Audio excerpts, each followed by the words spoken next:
Protect your car with 3W Liners all-weather floor mats. Made from durable materials like TPE and rubber, our mats are designed to withstand rain, snow, and mud with deep grooves to trap dirt and liquids. For a custom fit and advanced protection, visit 3W Liners. That's the number 3, WLINERS.com today.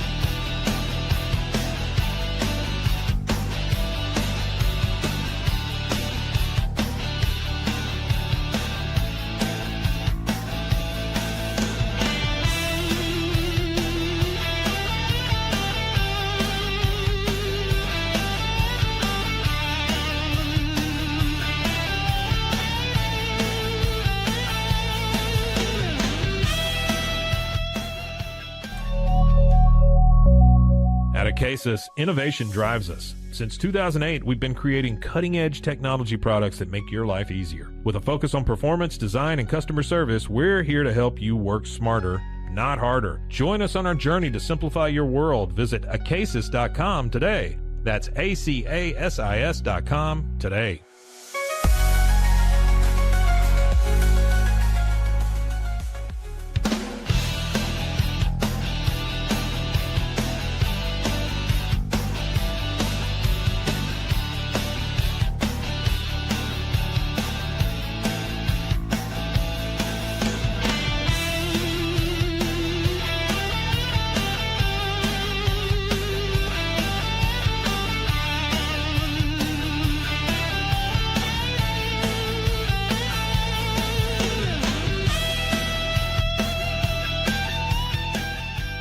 Farmhounds offers natural treats and chews made with quality products that support family farms, regenerative agriculture, and humane farming practices. Give your dog the best with wholesome, organic ingredients that promote health and happiness. Shop now at farmhounds.com.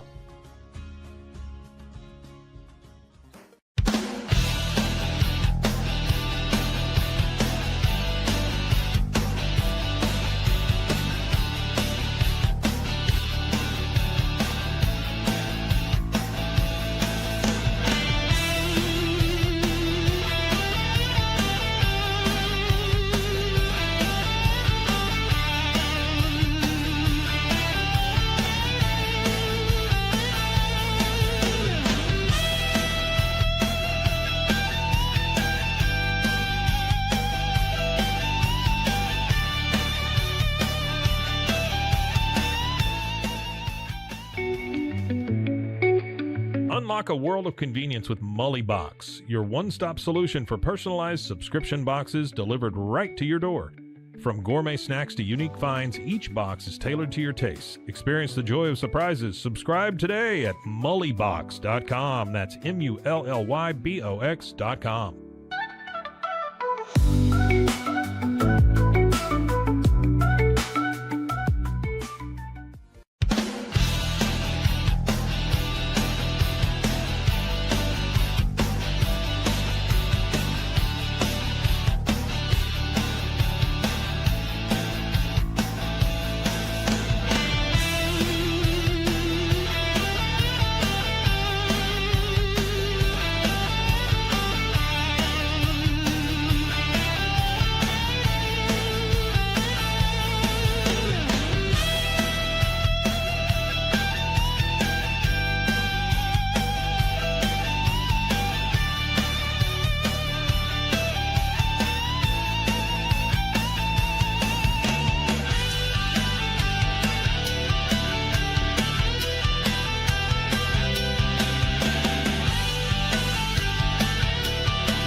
We are Rogue Media Sports.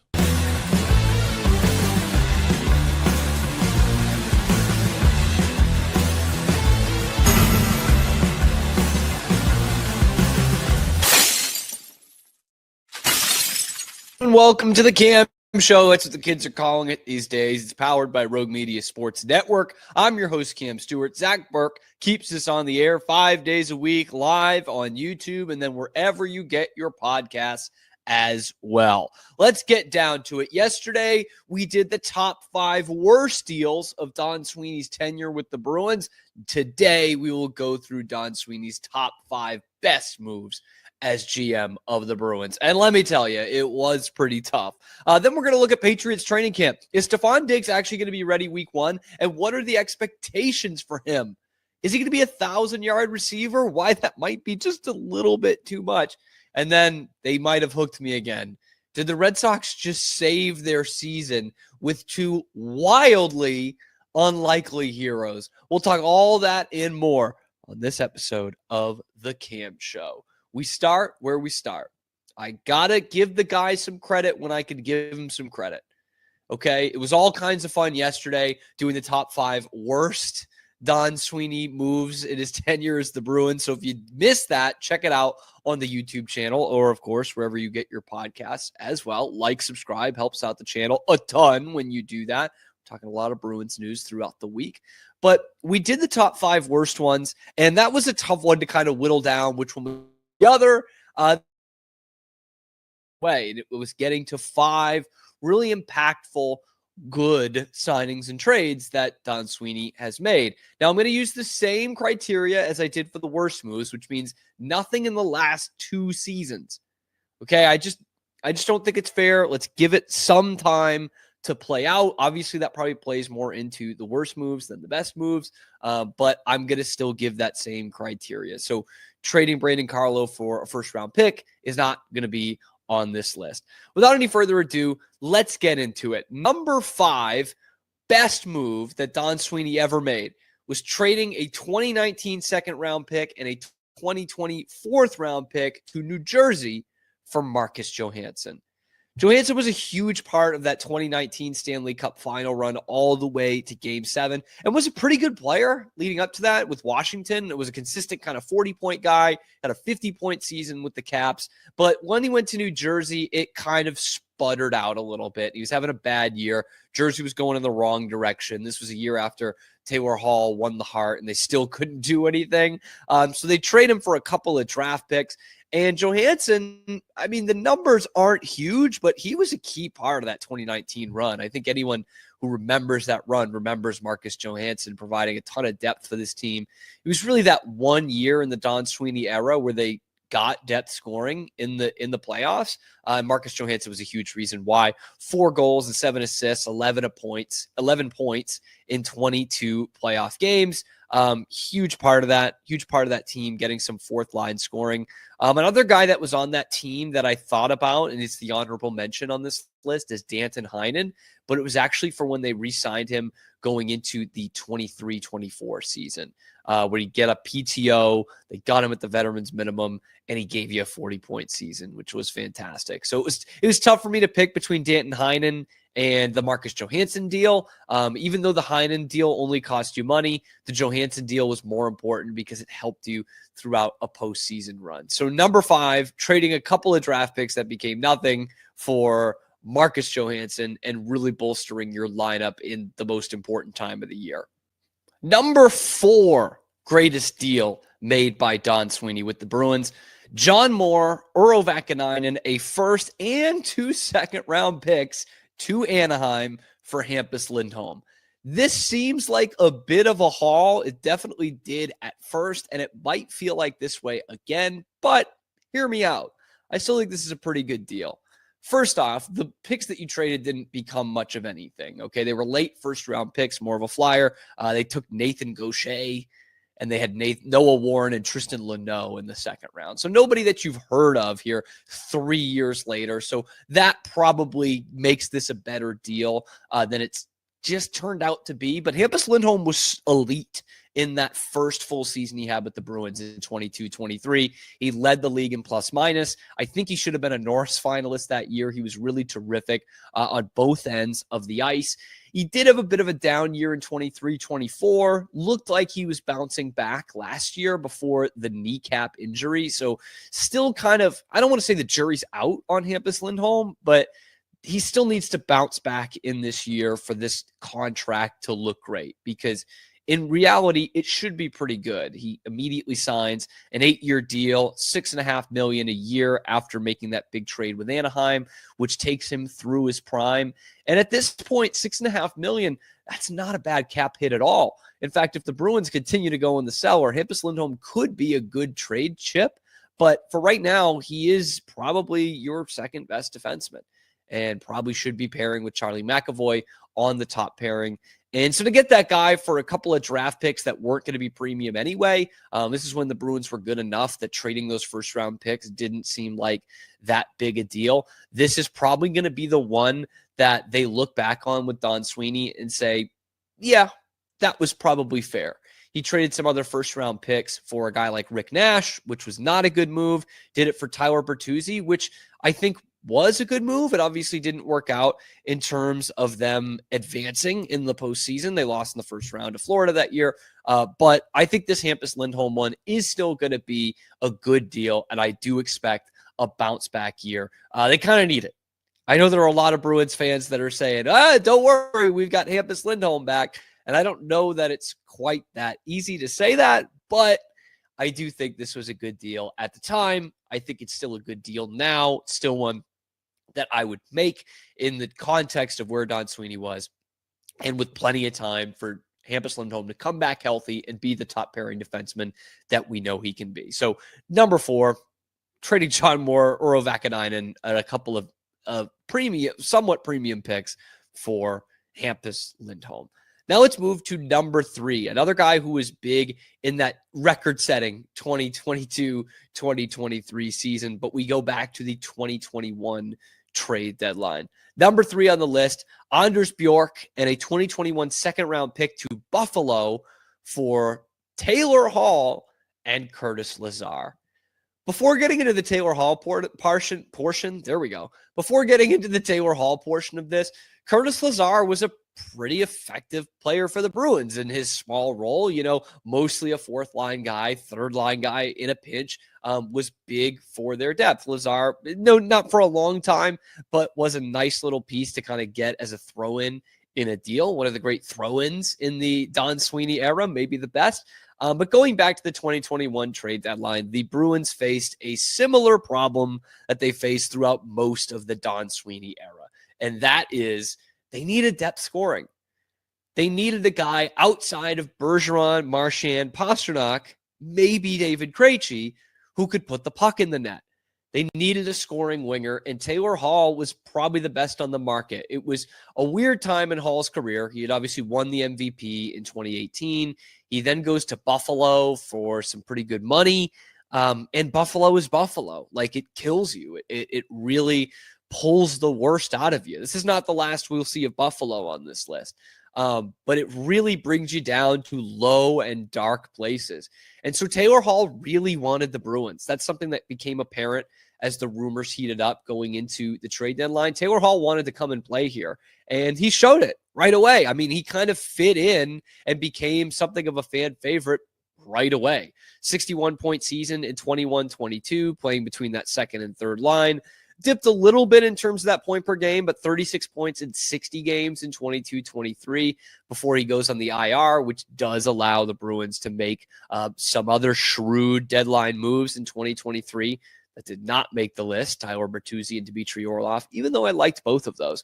But it was such a good depth scoring piece for the Bruins. I think it elevated them past what they were supposed to be in 21-22 and really helped them be the record-setting team that they were the next year. Unfortunately, he was traded after that 22-23 season. It was after Patrice Bergeron and David Krejci's retirement. They just had a lot of dead cap space that they needed to move off some guys. And unfortunately, one was Taylor Hall. I know he didn't like that. And he goes back to playing for a really bad team like he was in Buffalo. He goes to Chicago, and he kind of disappoints there. But in terms of his time with the Bruins, you can still go to the Garden today and see Taylor Hall jerseys bumping around. Like, there's still some being sold online from the 23-24 season that he wasn't even a part of because he was supposed to be a big part of that team. So kind of a weird footnote in Bruins history, Taylor Hall. And I know he spoke glowingly about his time in Boston, went on Chicklets and was talking about how that was the team, like 22-23. It's amazing that they didn't win the Stanley Cup. But we will talk a little bit more about that team coming up later in this segment as well. But number 3, getting rid of Anders Bjork and a nothing second round pick for Taylor Hall and Curtis Lazar. Down to number 2. This one, it didn't look as great this past year, but if you take a look at the 5 or 6 years before it, it still comes good for the Bruins. It has all kinds of Don Sweeney aspects to it, which you'll realize in a second. The number two move that Don Sweeney has made as the GM of the Boston Bruins, trading Ryan Donato and a 2019 fifth-round pick for Charlie Coyle. Flash it back to the 2019 trade deadline. The Bruins were pretty solidly the number 2 team in the East, but it didn't look like anybody was going to get past the Tampa Bay Lightning. They were on pace to set the record. They were about to set the record for wins in a season, or at least tie the Detroit Red Wings, a record that the Bruins broke a couple years later. But this looks weird now because Ryan Donato scored 30 goals this year and you traded Charlie Coyle in the same season. But this is still a pretty damn good deal. The Bruins really desperately needed a third-line center who could play a 200-foot game. Charlie Coyle slotted right into that. It was obviously a fan favorite move because you did trade a local kid in Ryan Donato. This is where it gets very Don Sweeney. You traded a local kid in Ryan Donato, but you got a super local kid in Charlie Coyle. Kid from Weymouth, which was huge for guys like me on the South Shore, seeing like a non-ritzy town producing a professional hockey player. So he's a Weymouth kid, BU Terrier, big-time prospect when he was in college and at the World Juniors. Everybody already knew the name Charlie Coyle by the time he came to the Bruins, and he was a huge piece for them. It started slow, 6 points in 21 regular season games, but he was so key in the postseason for them. We know that teams that win in the playoffs usually have a dynamite third line. We saw it with the Panthers this year with Marchand, Luosterainen, and Lundell all in the team. He played with Marcus Johansson and Danton Heinen, who were 2 revelations in that postseason, and Charlie Coyle was centering it. 16 points in 24 playoff games, 9 goals, 7 assists, including an overtime game winner in that second round game 1 against Columbus. He came in and fit right away and just saved his best for the postseason. Huge part of that team. The Bruins then go on to extend him for 5 years, and he was still in his prime at the time. I think he's 26 when that move was made. And all in all, pretty good value out of that. Consistent 40-point guy, which he was playing middle 6 center, some second line, mostly third line throughout his career. Had a 60-point season when he was slotted into that second or even first line center role in 23-24. That was a huge boost that got them to the postseason. So I think that turned out really well. And where Charlie Coyle does get some bonus points and to being number 2 on this list, which is where I'm cheating a little bit in my criteria, is I think they won the trade to send him away as well. We did this with David Backes in the list yesterday. He's probably going to be number 1 on the worst moves, but he was solidified as number 1 because it was a bad deal for him going out as well. So it was really... This is pretty much 2 good moves for the Bruins. They trade him at the deadline to Colorado for Casey Middlestat and Will Zellers. I don't think Middlestat's going to be much of anything for the Bruins. He will probably make up, if he plays for the team the whole season, he will probably make up for the production that Charlie Coyle gave you last year, which was probably his worst year with the Bruins. So you're still getting something, but really I think you can put Casey Middlestat in a trade package at some point this season and hopefully get something for him. So that's 2 degrees removed from Charlie Coyle. But I think Will Zellers is a very intriguing prospect. Very young, 19 years old, was playing in the ECAHL this year and was an elite goal scorer. won ECHL Player of the Year, set the single season goals record with 44. Like, that's someone Bruins fans are really going to have their eye on for the next couple of years. He's playing at North Dakota this year. So fascinating prospect, someone who could be a goal scoring factor for them in 3 or 4 years. To get him for Charlie Coyle in a trade deadline deal, I think you'd take that 10 times out of 10. But Coyle absolutely gave you a heck of a season, a heck of a couple of seasons when he was here, and was vital in that 2019 postseason run in which they went to Game 7 of the Stanley Cup final. And I know people are sick of it now, but I can't help it. Being a South Shore kid, absolutely loved having a guy from Weymouth on the team and making a huge impact. So number 2, trading Ryan Donato in that 2019 fifth for Charlie Coyle, an absolute steal. And when we go to number 1, it's going to be technically our first free agent signing of the list. The honorable mention was a free agent signing, but number 1 will be our first one. Pretty much the only way we could go. Okay. Number 1 move that Don Sweeney ever made as the GM of the Boston Bruins, signing Linus Ullmark to a 4-year, $20 million deal in the 2021 offseason. Ullmark was an interesting case in Buffalo. He was good enough to be a starter. He's had starter numbers. He never had a save percentage, never has had a save percentage under 900, which is pretty solid for a guy who's playing for such a bad team in Buffalo. Had an injury the last year, so he didn't have the starting role, the starting numbers. And Tuukka Rask was kind of on his last legs here in Boston. You knew you had Jeremy Swayman coming up through the pipeline. This was a perfect move. You bring in kind of a bridge deal for Linus Ullmark to be your starter, and starter he was. He was fantastic. In that 21-22 season where they had all kinds of problems up and down the lineup, he won 26 games. Had a .917 save percentage and a .245 goals against average in 2022. Was a big reason they had the seed that they did in the playoffs. I know he wasn't a great postseason performer, but he was absolutely lights out for you in a couple of regular seasons. Of course, the grand moment for Linus Ullmark is in 22-23. A .938 save percentage led the league. A .189 goals against average led the league, and an absolutely astronomical 48.5 goal save above average. That is video game stuff. Oh, yeah. And he scored a goal that season. Of course, one of the great goaltending seasons in Bruins history, won the Vezina. He and Swayman won the Jennings Trophy. It's one of the great goaltending seasons I've ever seen, Bruins or otherwise, any level. He was absolutely unstoppable.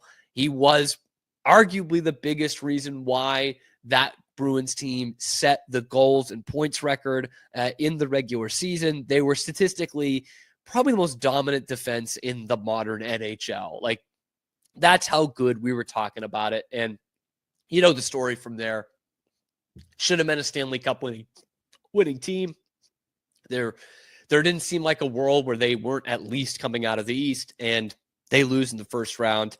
And thanks in no small part to Linus Ullmark. Like, let's be honest, I love Ullmark, but he was really tough in that series. They blew 3 different leads in that game 6, and he allowed 6 goals. It was pretty brutal, and they needed Swayman to come in game 7, but the damage was already done. That said, 4 years, $20 million at a $5 million AAV, even at the time, beautiful value for Linus Ullmark. Again, to have a guy who never really blew up. He never had a save percentage under 900, which you saw from someone like Stuart Skinner this year. Linus Ullmark, so much better.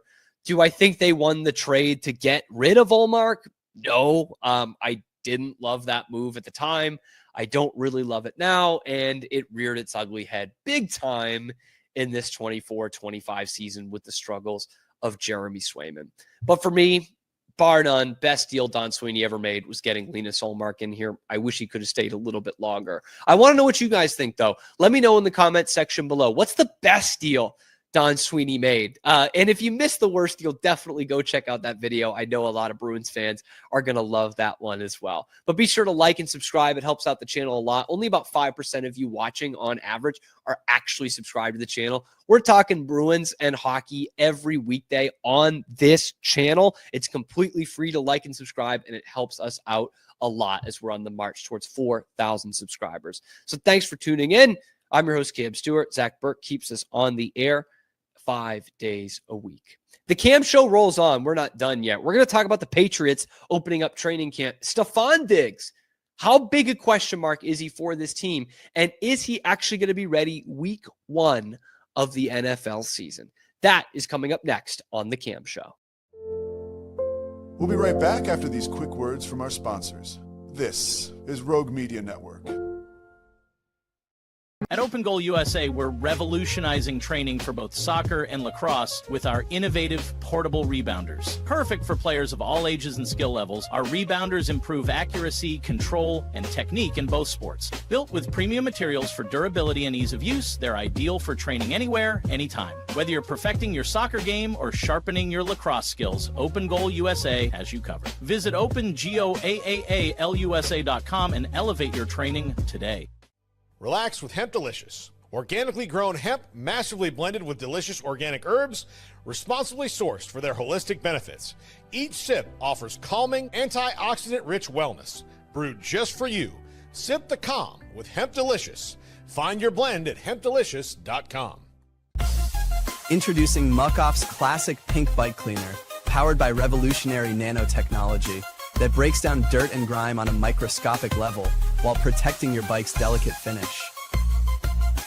Developed by our mad developer Alex and tested by riders, our products are made by riders for riders. Discover more at us.muc-off.com, where we break the mold to bring you the best in bike care. Visit roguemediamusic.com for more music.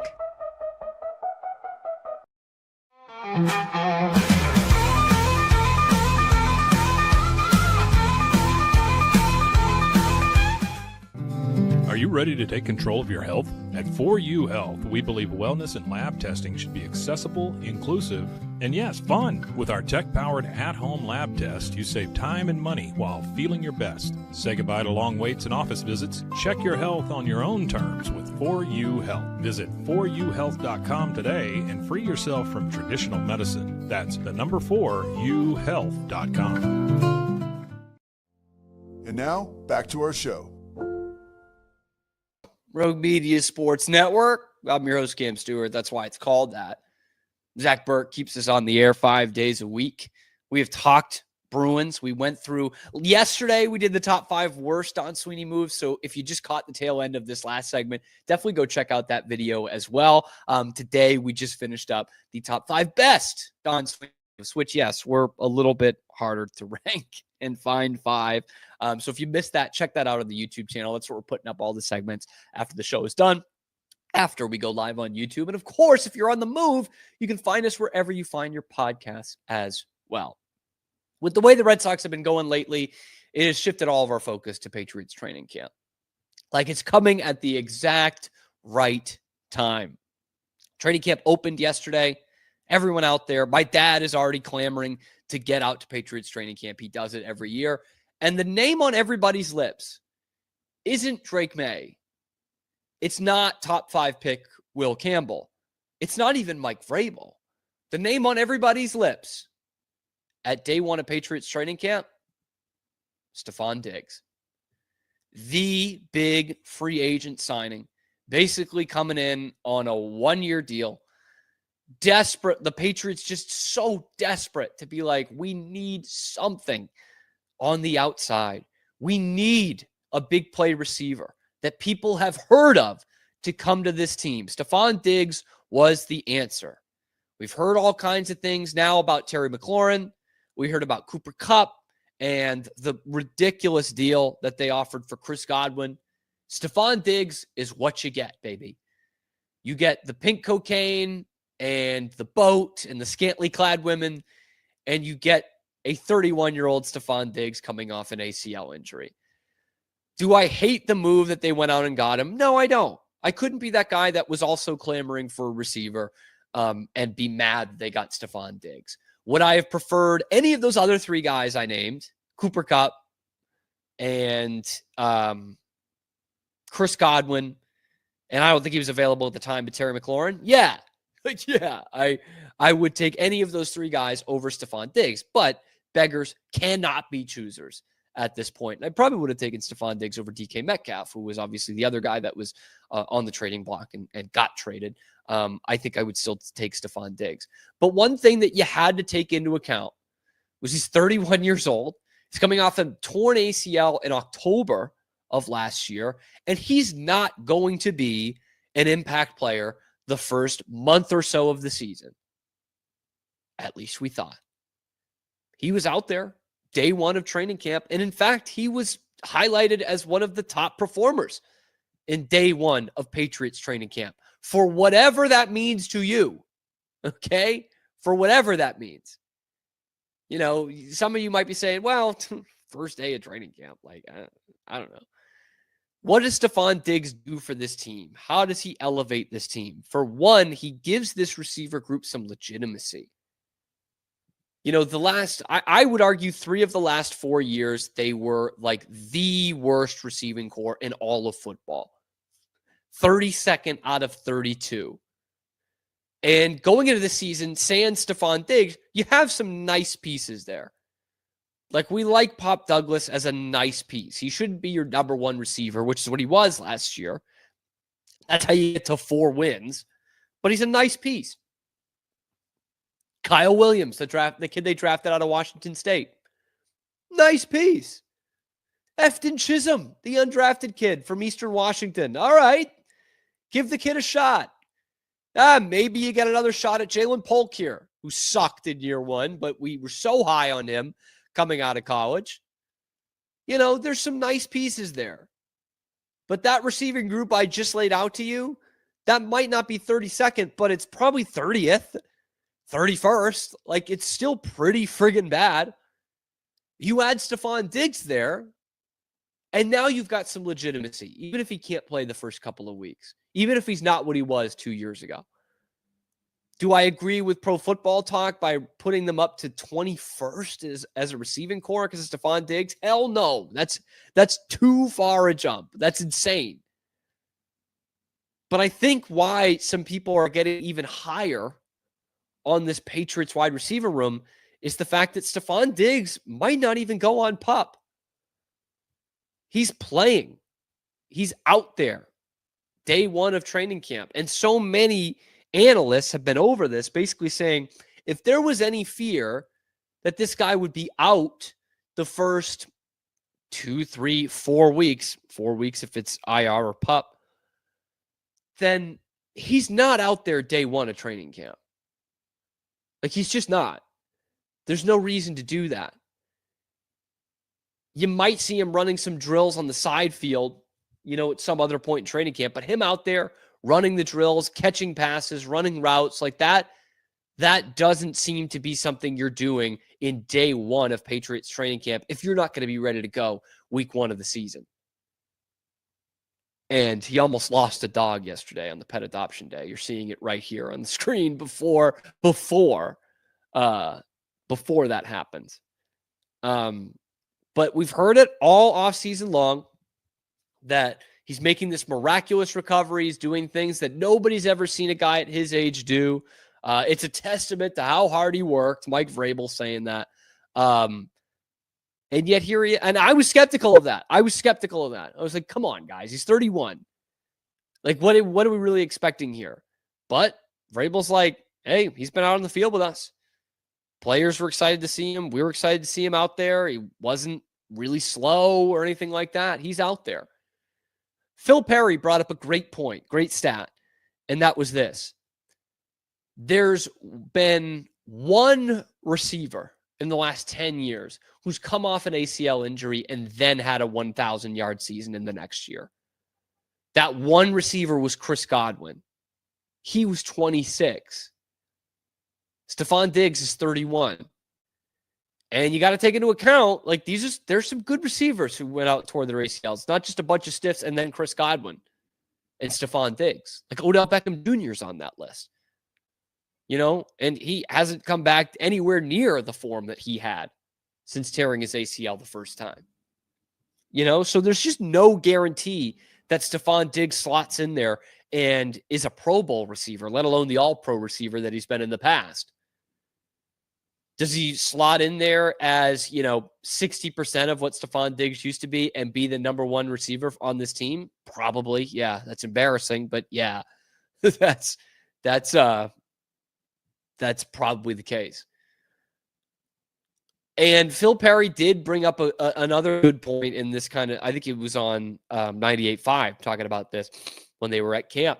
He not only brought up that stat, but he said, looking at Patriots in recent history who have come off of an ACL tear, it's not an easy thing to do. Malcolm Mitchell didn't ever come back from it. And that was a guy who looked like a young, promising receiver. Like he never played after another knee injury and complications from it. But the ones that you look at for the Patriots, Wes Welker blows out his knee on January 2nd or 3rd of 2010 and is playing in week 1 of the preseason. It was miraculous. And the other guy was Julian Edelman, tearing his ACL in the 2017 season, coming back in 2018, obviously served the suspension, and came back, had a great year by his standards, and won the Super Bowl MVP at the end of that year. Those are very different contexts, though. If you're a Patriots fan and looking at that and saying, okay, Stephon Diggs will be fine, I'm going to warn against that, okay? Because Wes Welker and Julian Edelman were more or less in the primes of their career, and they were coming back with a fully fledged offense, and the best quarterback who's ever played the game. That takes a ton of question marks out of your kind of rehab there. You know what I mean? It takes a lot of the question marks as out of whether they can come back and be a part of this team. They had been on the team for years at that point, and they were playing with Tom Brady. They know the answers to the test. Stephon Diggs is coming in with a first-year offensive coordinator to him in Josh McDaniels, a first-year offensive coordinator to the quarterback in Drake May, and only the second year of the quarterback. And it's Steph Diggs' first year on the team. If you expect him to just come in week 1, hit the ground running, get 1,000 yards, I'm sorry, you're wrong. And there are some people who will agree with you. Scott Zolak, who covers his team, watches his team every week, and I know he's, a bit out there, but I do really respect his Patriots takes. He thinks that Stephon Diggs is going to be 1,000-yard receiver. That's a huge, huge leap for me. I don't know that he can do that. And the stats bear that out. And the context of these Patriots guys who have come back from it bear that out. This is not the situation that Wes Welker was in. It's not the situation that Julian Edelman was in. It was not the situation that Gronk was in. He tore his ACL too. Not a receiver, but he tore his ACL. It's just not the case with Stephon Diggs. So all I'm saying is curb your expectations on him, because we're setting ourselves up for, him having a 600 or 700-yard season in 14 games and being pissed off about that. I just don't think you can be. And not for nothing, let's throw the context in there again for Wes Welker and Gronk and Julian Edelman. Look at who was playing around them, not just Brady. Wes Welker, they still had Randy Moss on that team. That team also had Gronk and Aaron Hernandez as rookies in 2010. Gronk, when he comes back in 2014, they've got dudes. That's one of the best Patriots teams ever.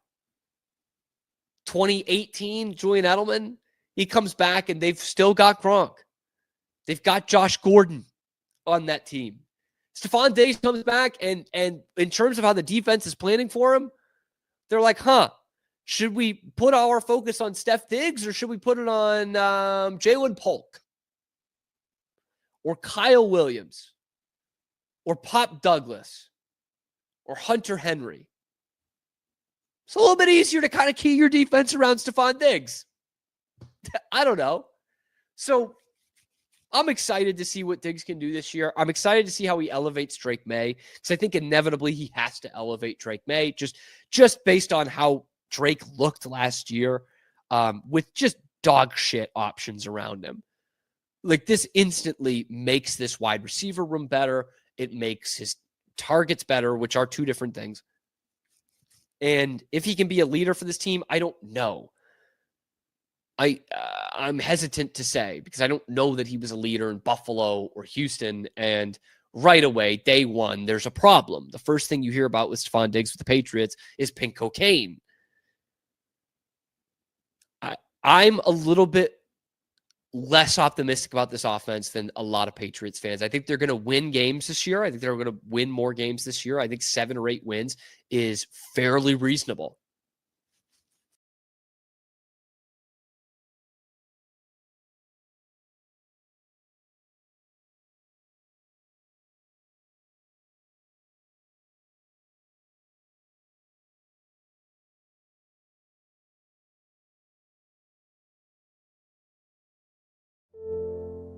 We'll be right back after these quick words from our sponsors. This is Rogue Media Network. In Motion is more than just a name. It's a legacy of innovation. From supplying electric vehicle parts like motors and inverters since the 1960s to creating cutting-edge electric scooters, hoverboards, and unicycles. In Motion is shaping the future of mobility. Whether you're looking for industrial power solutions or accessible personal transport, In Motion has you covered. Explore our products and experience the future of movement. Visit store.inmotionworld.com today. Is your Mac running slow? Mac Booster 8 is your all-in-one solution to clean up 20 types of junk files, remove malware and viruses, and protect your device. It also optimizes your Mac's hard disk, fixes disk permission issues, and cleans memory, all to boost your Mac's performance to the max. Get your Mac running like new again with Mac Booster 8. Visit macboost.net today. Finding a sleep sack that my baby likes has been a struggle. The sleep sack from Joy is a major upgrade. It's all natural eucalyptus, which is breathable and hypoallergenic, which is really great for your baby's sensitive skin. And it's made with Climatech, which regulates your baby's temperature. You can also get Joy's crib sheets, which are made of the same super soft material. Joy gave my baby comfort and gave me peace of mind. At Mapiful, we believe in celebrating your journey, past, present, and future. Our unique personalized products are designed to boost your confidence, elevate creativity, and honor what matters most. From custom home decor to meaningful gifts, we help you cherish the memories that make you who you are.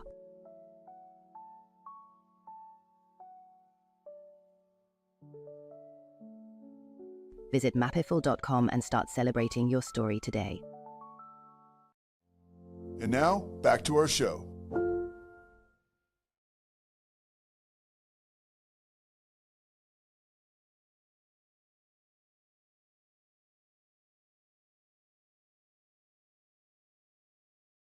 Back here on the Cam Show, Rogue Media Sports Network. I'm your host, Cam Stewart. Zach Burke keeping us on the air. Appreciate you guys tuning in live every weekday, then available wherever you get your podcasts as well. That weekday is high noon Eastern time, and then wherever you get your podcasts as well. We've talked some Bruins, talked some Patriots.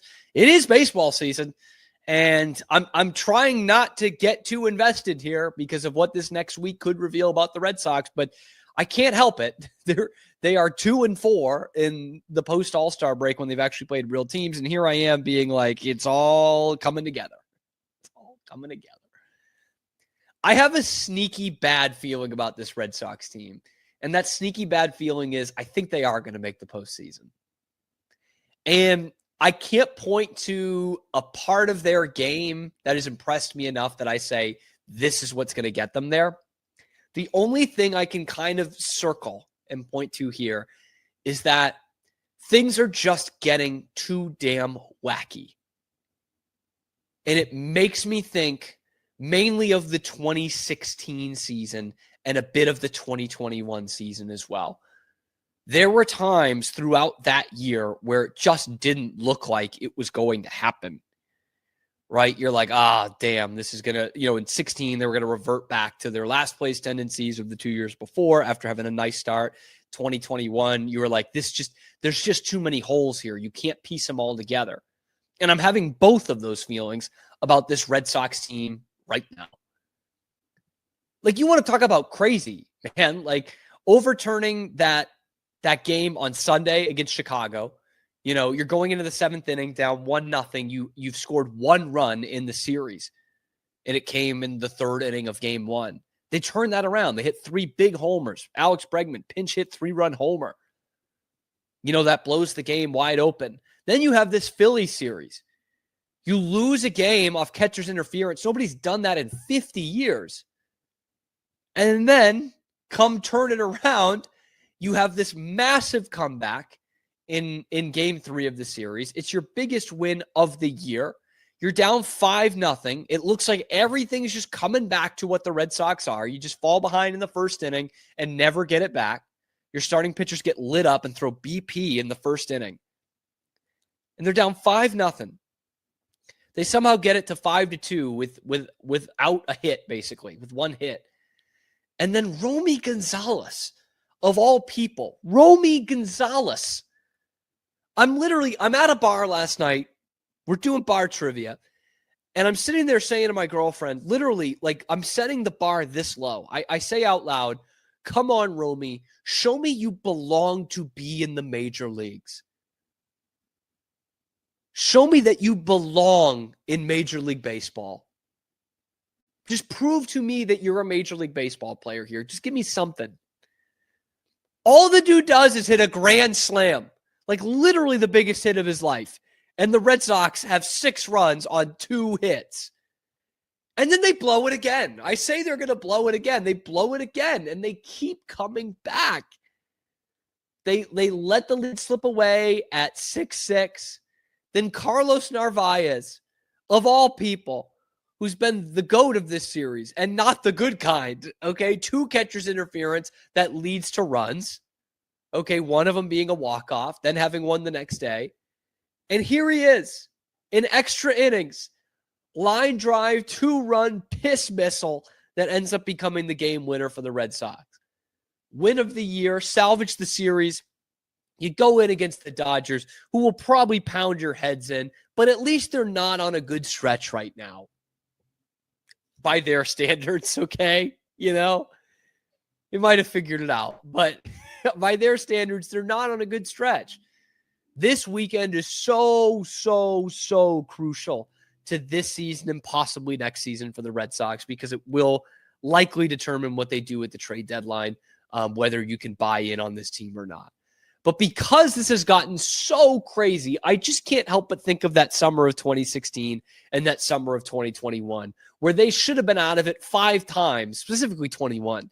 They should have been out of it 5 times, and they just kept finding ways to do it. Like these role player guys like Carlos Narvaez, just find ways to do it. And Roman Anthony is still, he's just really starting to come into his own here as a major league hitter. God, my nose is itchy. I'm getting allergies again. My concern with this team is Alex Cora's record after the trade deadline. It's brutal. It's bad. It's just bad. And you're in 21, the Yankees were also just kind of at the same quality as you. And so you needed to win those last 2 games of the season. You needed to come back, but the Yankees were kind of stride for stride with you. Like this year, the Yankees are better than you. Toronto is better than you. And I fear that Tampa going stride for stride can be better than you. So you can't do what they did in 2021 in that second half of the season and still expect to make the playoffs. In 2016, they figured it out. They ended up winning 10 or 11 games in a row in September. So they figured out a way to kind of take that lead and win the division. The Red Sox aren't going to do that, but if they play like that at some point in the second half, they can absolutely make the postseason. But it's just with how weird it's gotten, guys. Like, strap the F in. Like, this is what we're getting at this point. This is going to be a wild tumultuous fight to the finish. I have to believe. And the other thing that concerns me is I talked about it on the show yesterday. I just wonder if they have too many holes to fill. You know, like, being honest, they clearly need another starting pitcher. But who knows if they need two? Man, like, Giolito is back to... They look like the team they were in May, how they get outscored in the first few innings. Giolito looks back to that pitch he was in the first part of the season, getting lit up in the first inning. He's done that in his 2 starts since the All-Star break. Like, Dick Fitz can't pitch for this team. Like, that's... we've gone beyond the need for Dick Fitz. That's for sure. So you need another pitcher. You really need a first baseman. I know I just sang the praises of Romy Gonzalez, but, like, let's be honest. That magic with Romy and Abraham Toro is probably gone. You need a legit everyday major league first baseman. You need a backup catcher. Like, you need air to breathe. Okay. Connor Wong and myself have the same amount of extra base hits in Major League Baseball this season. Like, that is not going to work. You need someone who could slot in there just a little bit. In fact, Christian Vasquez would be a heck of an add to this team. And like I said before, you still haven't really had the injury bug. Like, Tristan Casas out for the year. Yes, that's a bad one. But your bullpen hadn't had it, really. And your position players haven't really had it. Trevor Story, guy who gets hurt every year, has not gotten hurt. Marcelo Meyer might now be hurt. And Alex Bregman's coming off an injury. So I say right now, you don't have the injury bug outside of Casas. Like, who knows if Alex Bregman is going to aggravate that. And if Marcelo Meyer's actually hurt on top of that, who's going to play the infield for you? You're going to play your center fielder, your best defensive outfielder at second base. There's still a ton of holes. And your manager might be a hole, man. I was so okay 2 nights ago with Chapman pitching the 8th inning, knowing you were going to face Schwarber and possibly Harper, and he got both those guys out. In a tie game in the 8th inning, I'm okay with that. I'm a little more lenient with how you use your closers. The 7th inning, if you have, like, let's play this out. Which is exactly what happened last night. You bring in Chapman in the 7th, pitch to those guys, that meat of the order. I understand the line of thinking, but that also means you're going to have 2 innings of 2 other guys to close out your game, which means someone is probably going to be pitching in the 9th, potentially to Kyle Schwarber and or Bryce Harper. So if you have the confidence in someone like Garrett Whitlock or Greg Weissert, which you shouldn't, pitching the 9th or the 10th inning, then why can't those guys pitch the 7th? That's my concern. The 8th inning, when you know those guys then aren't going to come up in the 9th, that's a completely different story. The 7th inning isn't. Then we're overthinking this shit. And Alex Cora is getting pretty good at that. But I'm probably hooked again. We'll see after they get swept this weekend.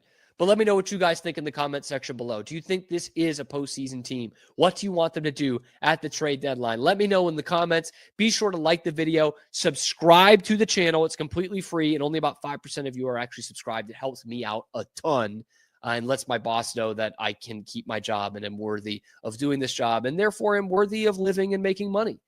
So let me know in the comment section below. Like and subscribe. Thank you so much for tuning in. Appreciate Zach Burke keeping us on the air. I'm your host, Cam Stewart. We will see you tomorrow on a little ditty of a show that we like to call The Cam Show.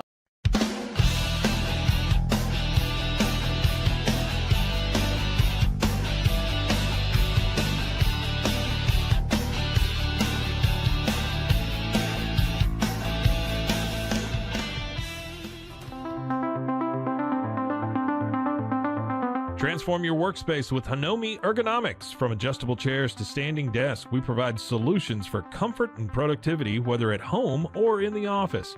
Improve your posture, reduce strain, and work smarter.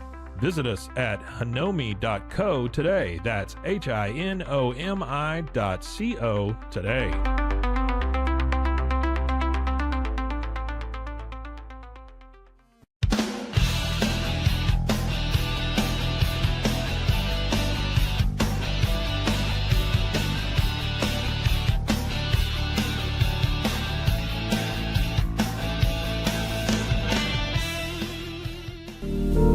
Experience the future of secure private cloud storage with InternX. Protect your files with end-to-end encryption, ensuring your data stays private and accessible only to you. Enjoy seamless, fast storage without compromising security. Visit internx.com today and take control of your digital life. That's INTERNXT.com today.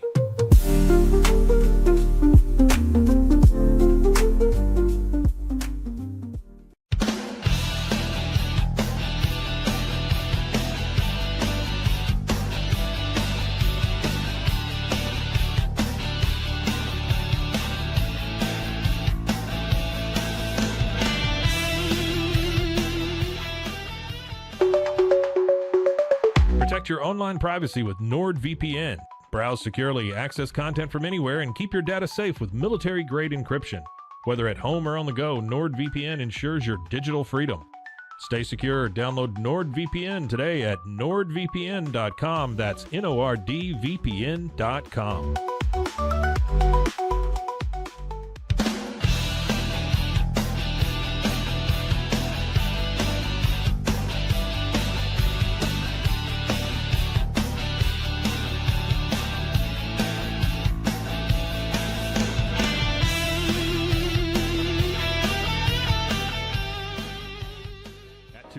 We understand that maintaining a healthy lifestyle can be challenging, especially in today's fast-paced world. That's why our mission is to make fitness accessible to everyone, anywhere. Committed to excellence, we adopt a user-centric approach guided by ergonomics and medical science. With a team of seasoned professionals in R&D, design, and manufacturing, we prioritize quality across our entire product line. Visit TwoSains.com today and start your journey to better health. That's TOUSAINS.com.